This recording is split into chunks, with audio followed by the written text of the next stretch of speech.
સ્થાનિક સ્વરાજની ચૂંટણીમાં અમરેલી નગરપાલિકા ચૂંટણી જંગ ઠેર ઠેર સભાઓ થઈ રહી છે। મતદારોને રીઝવવા માટે થઈને ભાજપ, કોંગ્રેસ અને આમ આદમી પાર્ટી એડી ચોટીનું જોર લગાવી રહી છે। ત્યારે ધરમનગરમાં કોંગ્રેસ પાર્ટીની સભા પરેશ ધાનાણીએ ભાજપ પર કર્યા આકરા પ્રહારો। કોંગ્રેસની બોડીને નગરપાલિકામાં બેસાડવા માટે થઈને અપીલ કરી।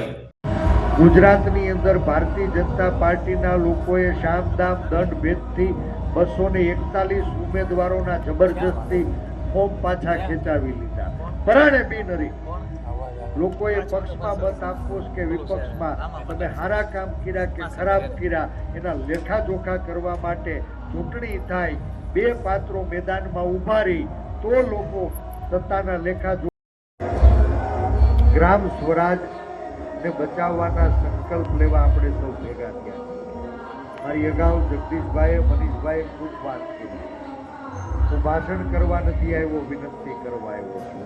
અને વિનંતી એક જાહેર જીવનના કાર્યકર્તા તરીકે અહીંયા દિલીપસિંહભાઈ બેઠા છે, એના બાપુજી ઉદેશી બાપુનો હું કાર્યકર છું। એ પેઢી હતી ને ત્યાં બધું બાપુ બરાબર હતું।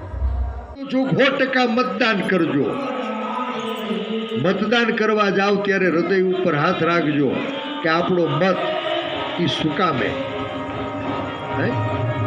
આજ 25-30 વર્ષથી ભારતીય જનતા પાર્ટીના શાસનમાં ઘરે ઘર મંદીની મોકાણ છે, મોંઘવારી બારોબાર વધતી જાય છે, નકલી સરકાર છે, નકલી